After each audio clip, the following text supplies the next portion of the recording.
Notre catéchèse d'aujourd'hui s'appelle les 9 signes. Et pour commencer notre réflexion, on va lire le passage du livre d'Exode, chapitre 7, versets 14 à 16.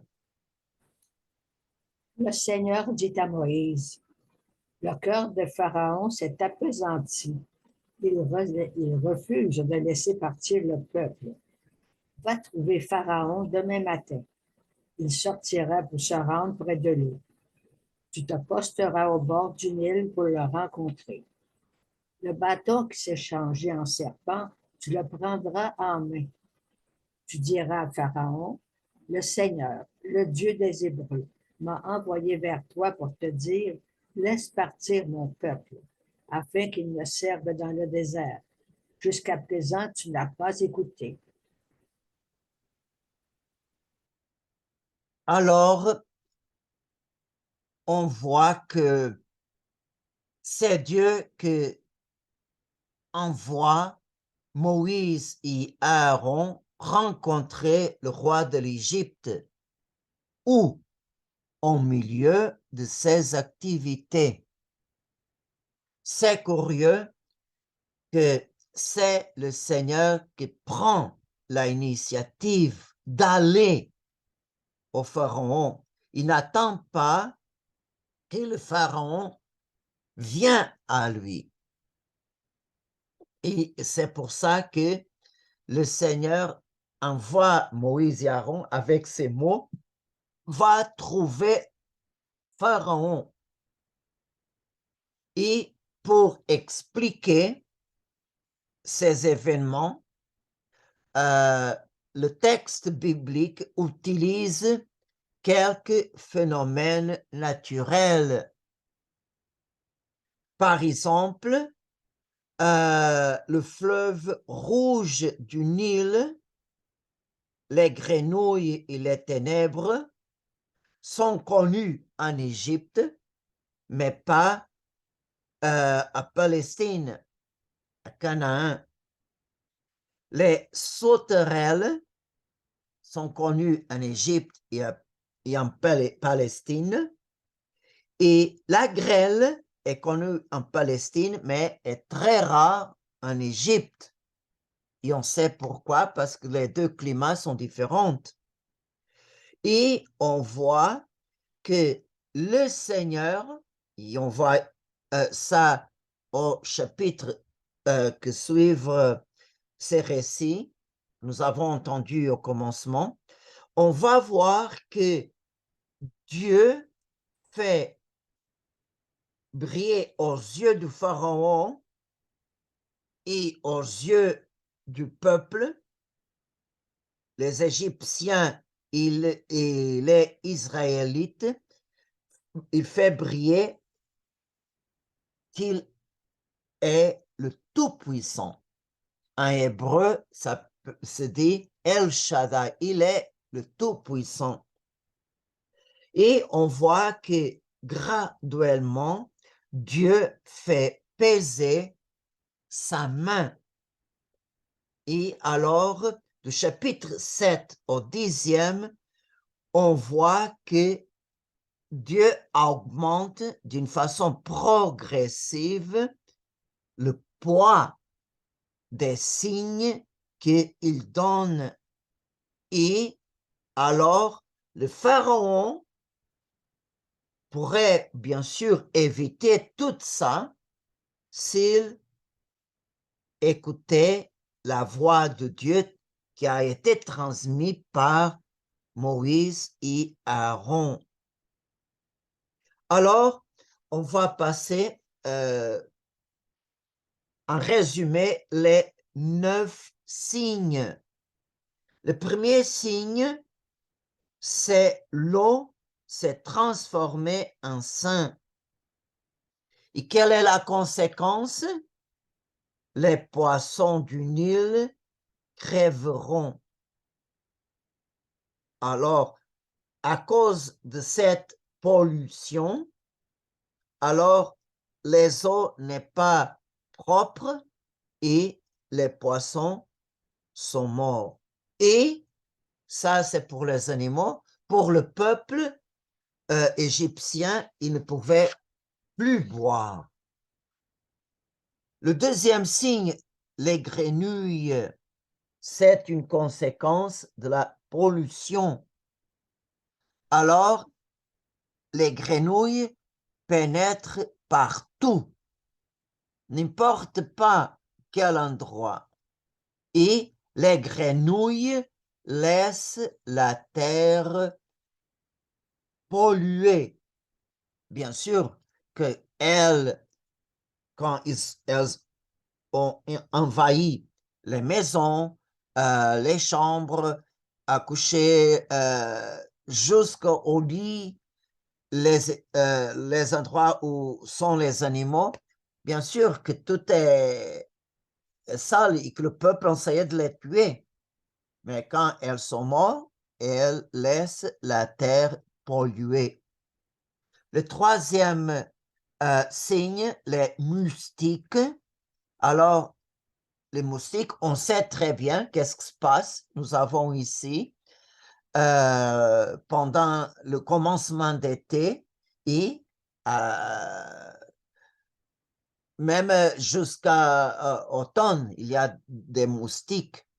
Et on voit qu'ils dérangent les hommes et les animaux, mais ne causent pas des autres dommages. Après, la pollution continue, les mouches sont envoyées contre le pharaon et ses serviteurs, même au peuple dans ses maisons. Mais au quatrième signe, Dieu fait une distinction entre les Hébreux, qui n'avaient aucune mouche, et les Égyptiens. Le cinquième signe, la peste des animaux.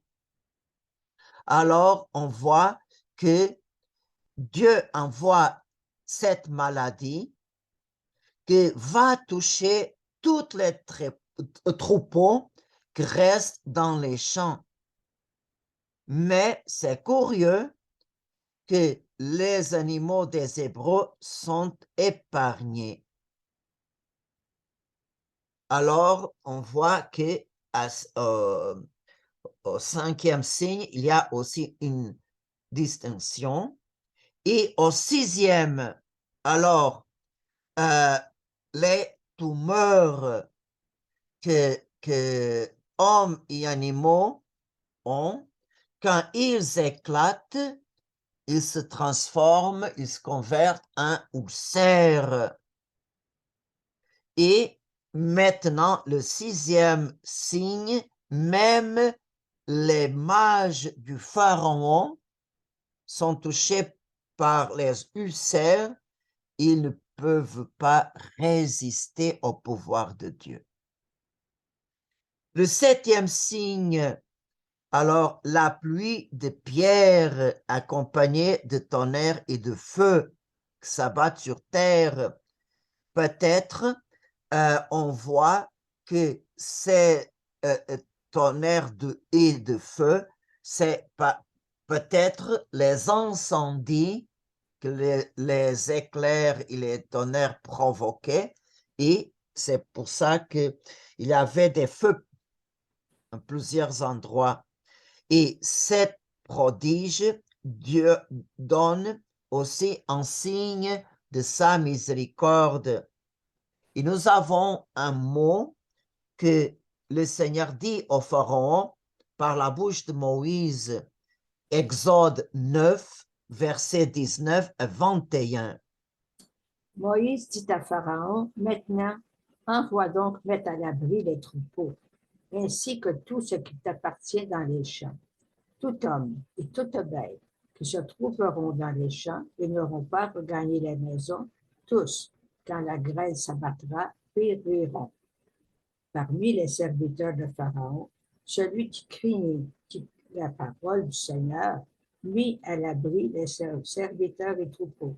Mais Mais celui qui ne prit pas à cœur la parole du Seigneur laissa dans les champs serviteurs et troupeaux.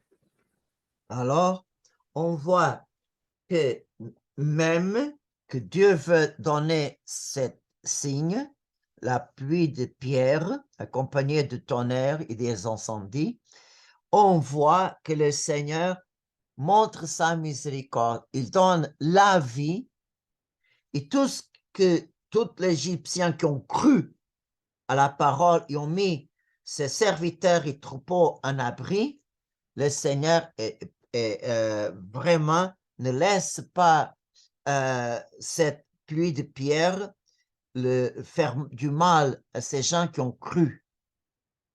Tous les gens qui n'ont fait rien parce pour manque de foi dans la parole de Moïse, alors malheureusement, ils ont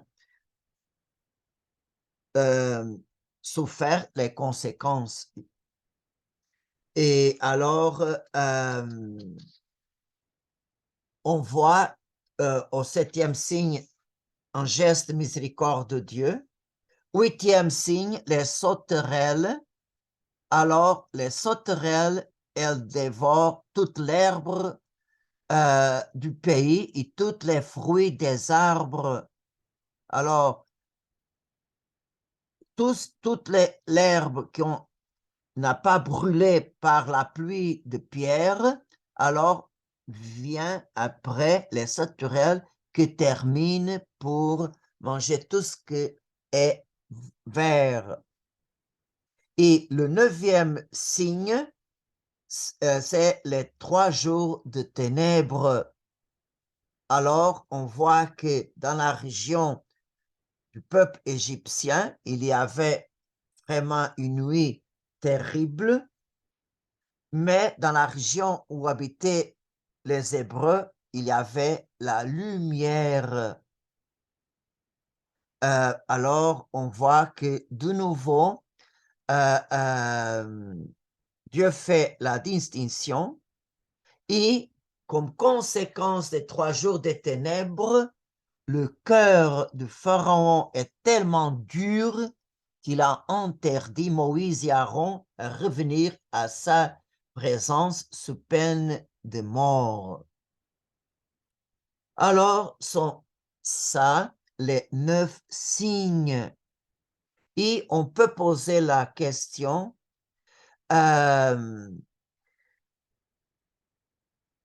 quelles sont les conséquences, les résultats de ces 9 signes que par eux, le Seigneur montre son pouvoir?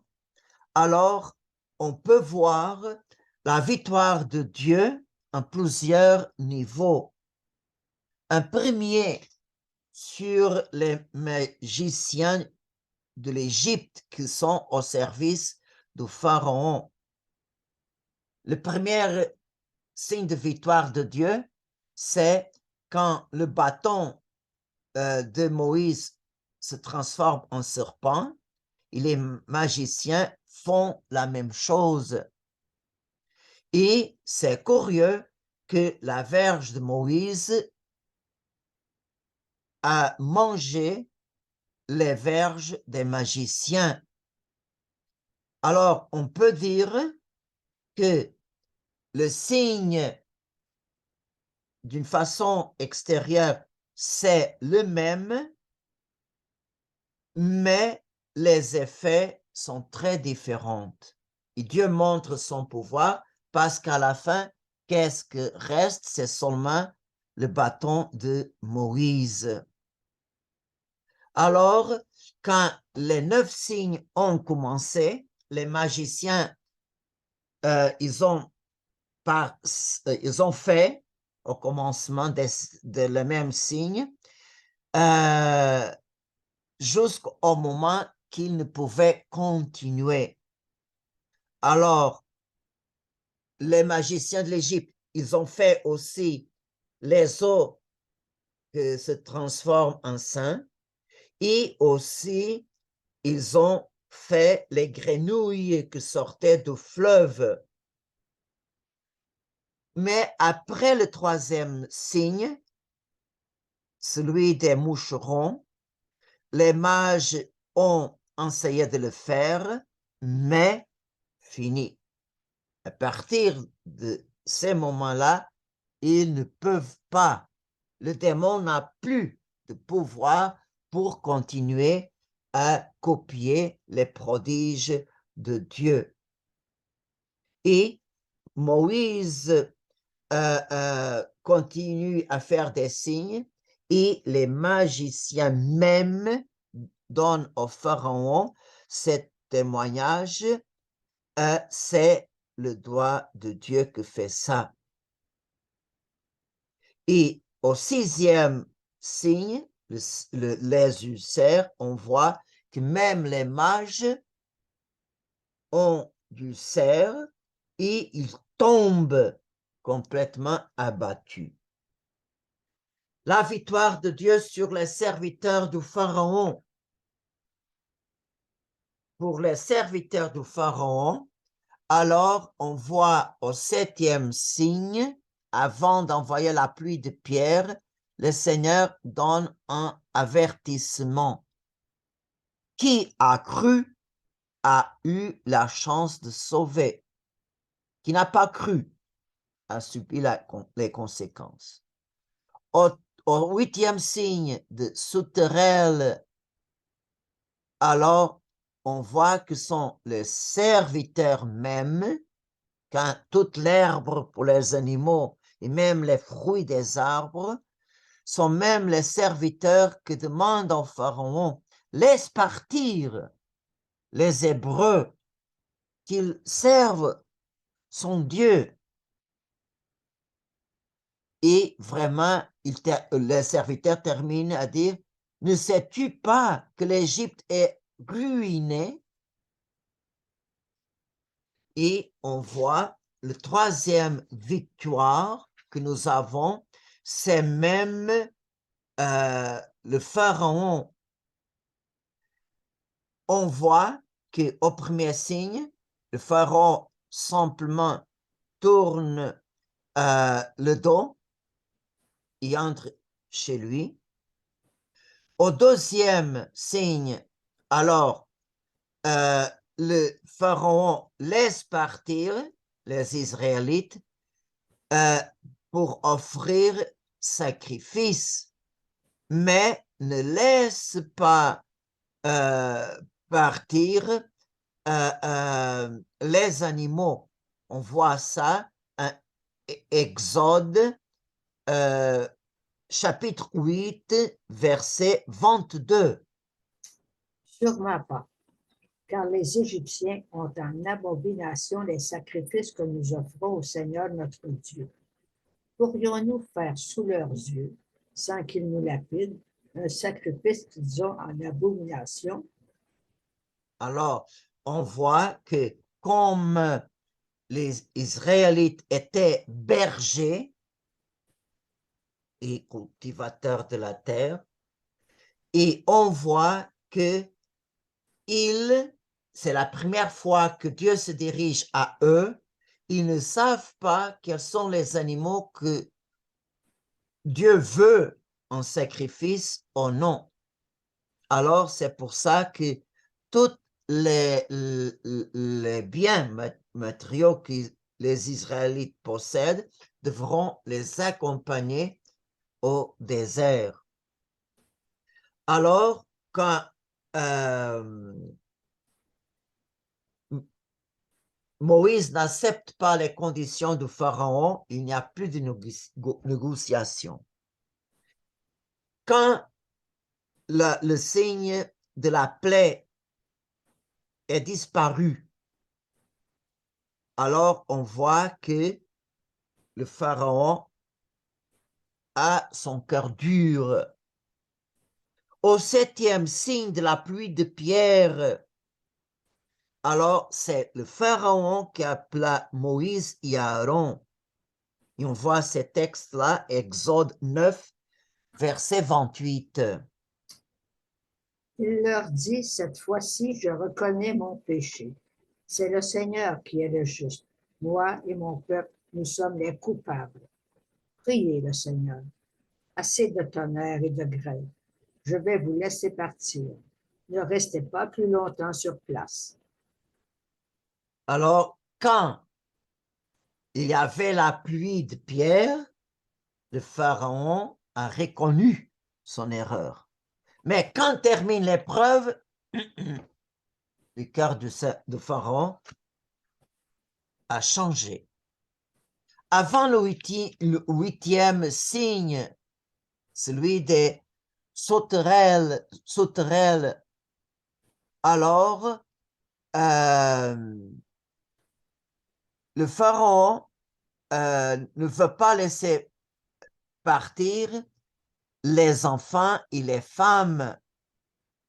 Ils devront rester comme prisonniers, comme garantie que les hommes vont au désert, mais vont retourner.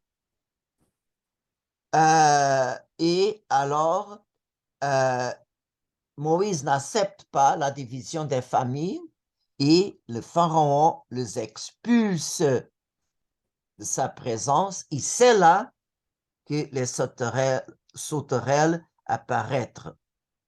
Et à la fin, on voit que de nouveau le pharaon, quand il a les sauterelles, de nouveau appelle Moïse, il reconnaît de nouveau son péché.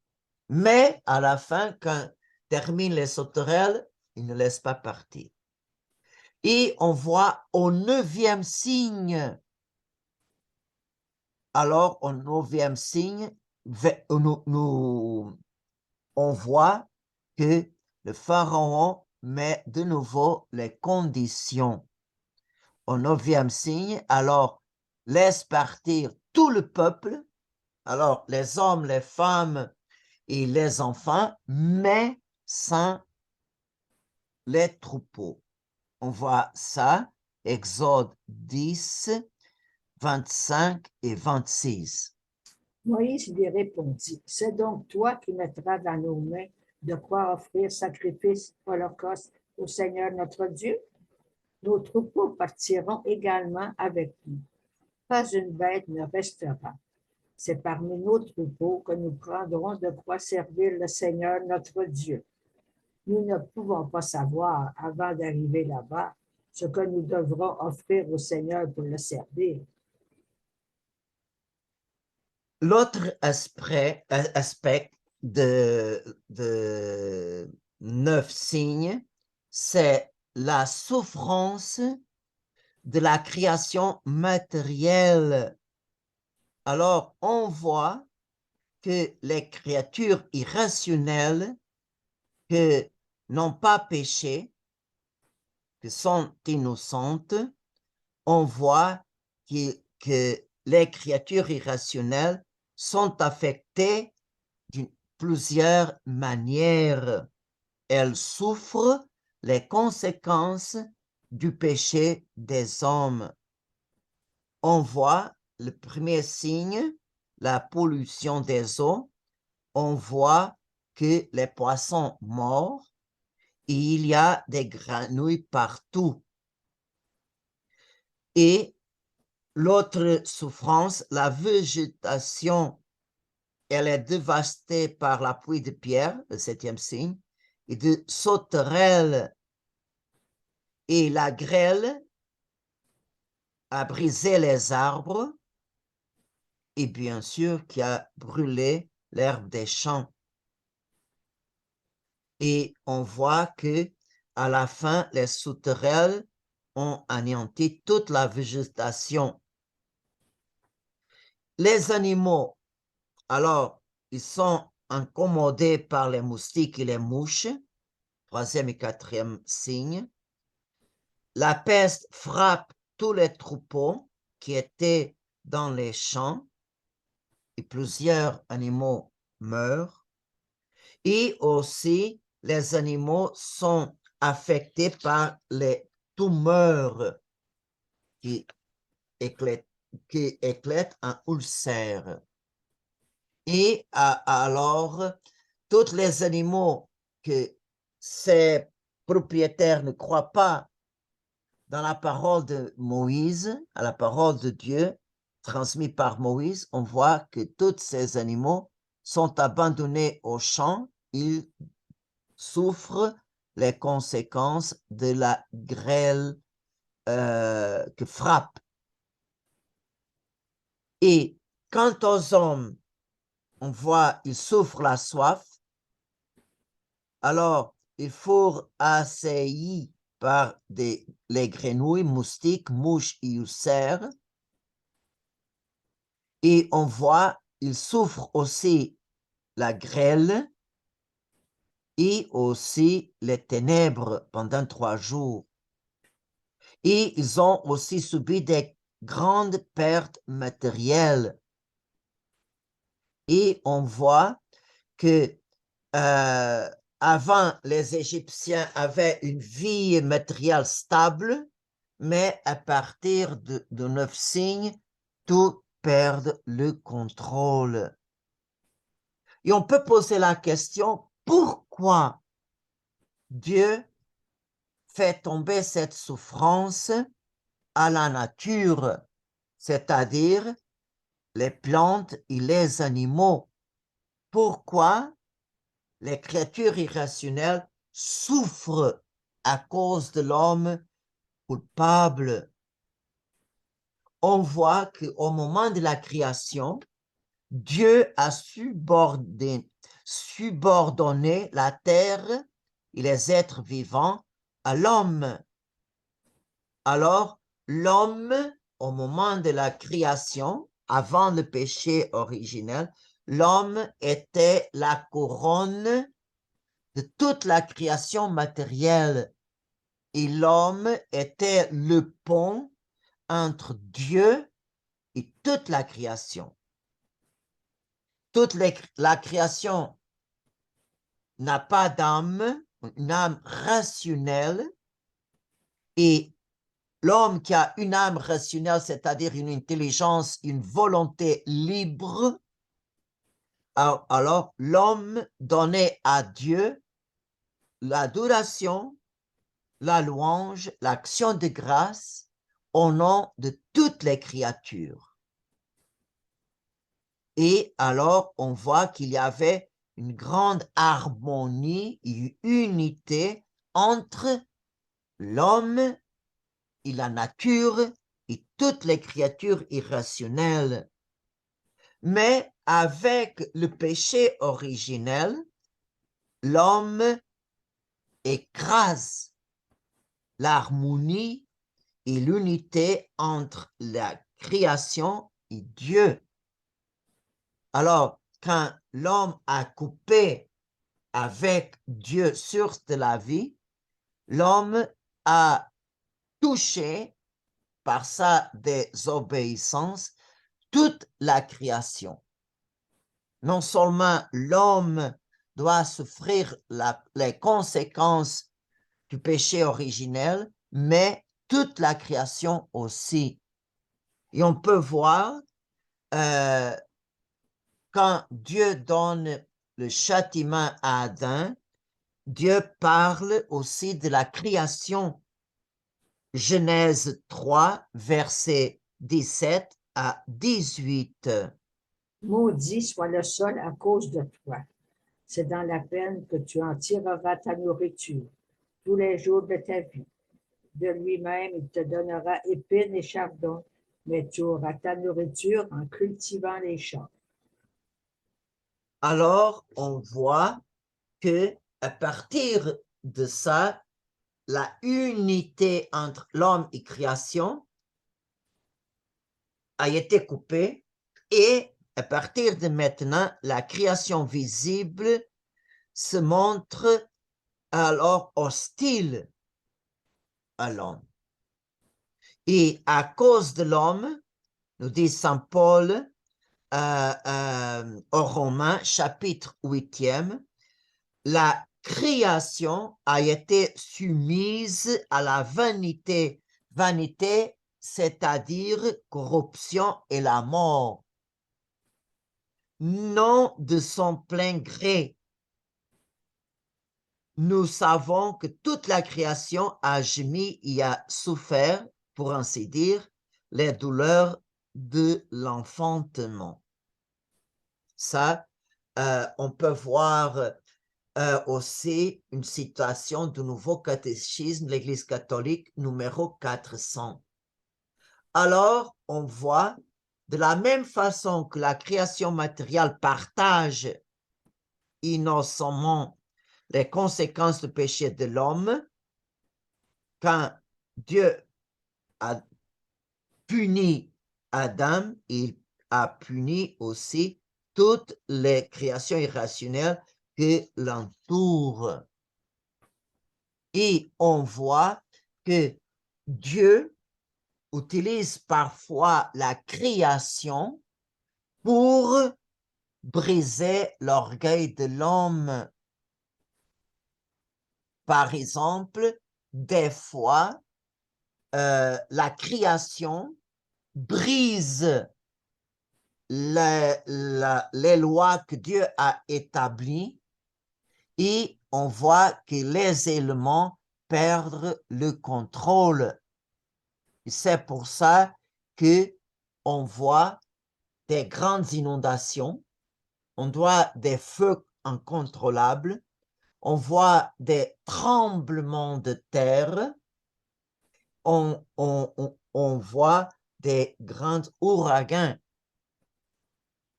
La création montre sa force quand sort des limites que Dieu a établies. Et quand l'homme souffre ça, il peut avoir la conscience, je ne contrôle pas le monde. Et quand l'homme souffre ça, il se rend compte de ses propres limites. Et on voit en cette situation comme je suis petit. Je suis une simple créature au milieu des autres et on doit vraiment servir Dieu avec humilité et gratitude. Et c'est pour ça que vraiment, des fois, Dieu nous laisse expérimenter la force brutale de la nature quand sort du contrôle des lois que Dieu a établies aux éléments. Et au final de cette méditation, on peut comprendre comme Dieu est très puissant et il manifeste sa grandeur en toutes ses œuvres. Cependant, plus que tous ces signes qu'il a accomplis en Égypte en faveur de son peuple, mais on peut dire l'œuvre pour excellence que Dieu a fait, non en faveur seulement d'Israël, mais en faveur de tous les peuples. C'est l'œuvre de la rédemption. Dieu a aimé tellement le monde qu'il nous a envoyé, il nous a donné son Fils unique. Et la œuvre de la rédemption est plus sublime que tous les prodiges que le Seigneur a fait en Égypte pour sauver l'esclavage son peuple. C'est pour ça que en regardant Jésus crucifié et mort pour notre amour, on peut, avec tout notre cœur, on peut prier le psaume de louange, le psaume 116. Louez le Seigneur, tous les peuples, fêtez-le tous les pays. Son amour envers nous s'est montré le plus fort. Éternelle est la fidélité du Seigneur. Amen.